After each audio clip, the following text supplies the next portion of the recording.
जो आप आइडियल बातें कर रहे हैं, लेकिन हकीकत यह है कि आप भी तो उनको बीजेपी की बी टीम बोलते रहते हैं। अब उनको आप बीजेपी की बी टीम बोलोगे और फिर उनके साथ आप ये भी उम्मीद करोगे कि वो आपके साथ अब हाथ जब मिलाएं। चुनाव प्रचार होता है, वोट पड़ रहे हैं 2 दिन के अंदर, सामने चुनौती जो इमीडिएट है उसका तो हम लोगों को मुकाबला करना पड़ता है, लेकिन हर बात जो चुनाव प्रचार में बोली जाती है।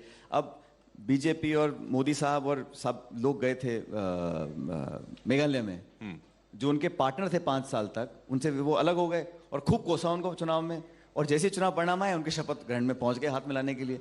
तो ये तो वो सवाल नहीं पूछ रहे हैं, आप मेरे से सवाल पूछ रहे हो, लेकिन आपने कभी पूछा है जो भी पहले मंत्री बैठे थे महोदय जी किसी और से, कि आप चुनाव प्रचार में तो कोस रहे हो और परिणाम आती बहुमत आ गया तो आप उनसे हाथ मिला रहे हो। तो ये एक राजनीति में सिद्धांतवादी राजनीति होनी चाहिए, लेकिन कभी कभी पॉलिटिकल कंपल्सन ऐसी आती हैं कि सरकार का निर्माण करना है कैसे। अब कभी अगर खंडित जनादेश आ गया तो अब क्या करेंगे, तो कोई ना कोई फॉर्मूला निकालना पड़ेगा, लेकिन जो देश हित में है, जो पब्लिक के गले उतर जाए, वो बातें करेंगे तो बेहतर रहता है। यानी यकीन है आपको कि मोदी जी को हराया जा सकता है? मैं कहता हूँ मोदी जी क्या, वो भी तो अल्टीमेटली एक इंसान ही है, उनकी भी एक पार्टी है, तो ऐसा नहीं है कि पहले वो नहीं हारे या आगे नहीं हार सकते हैं, लेकिन 10 साल के अभी तो वो ऐसे ही चल रहे हैं जैसे कि आगे 50 साल तक अब ऐसे ही वाजपेयी जी भी चुनाव लड़े 2004 में, इंडिया शाइनिंग, और प्रीपोन कर दिए चुनाव, परिणाम क्या हुआ, चुनाव हार गए। तो ओवर कॉन्फिडेंस मुझे लगता है किसी भी दल, नेता या सरकार के लिए गलत है, और हम लोग अगर उनको चुनौती दे भी रहे हैं तो किसी से व्यक्तिगत को झगड़ा नहीं है, लेकिन मुद्दों के आधार पे, गवर्नेंस के आधार पे। आज 1000 रुपए का सिलेंडर हो गया, 100 रुपए का पेट्रोल हो गया, महंगाई कहाँ जा रही है। तो ये सिर्फ भाषण और मंदिर और मस्जिद और हिंदू और मुसलमान और पाकिस्तान की बात कर कर हम कब तक वोट लेंगे। अल्टीमेटली लोगों, नौजवानों को रोजगार चाहिए। आज अनएम्प्लॉयमेंट क्या हो गई है, डॉलर पे खूब हम लोग भाषण देते थे, डॉलर कहाँ पहुंच गया, आज कहाँ है डॉलर। तो आज हमारे रिजर्व्स कम हो रहे हैं, तो तमाम तरह की आर्थिक चुनौतियां हैं, उसका जवाब कोई दे नहीं रहा है।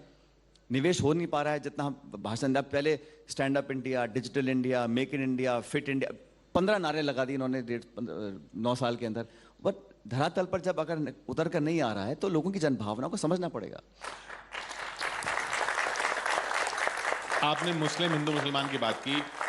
ओवैसी जी आपके टोंक इलाके में ताल ठोक रहे हैं और बहुत जगह नुकसान पहुंचाया उन्होंने कांग्रेस को, यह भी हकीकत है। ओवैसी जी का राजस्थान में आना वो बड़ी चुनौती है।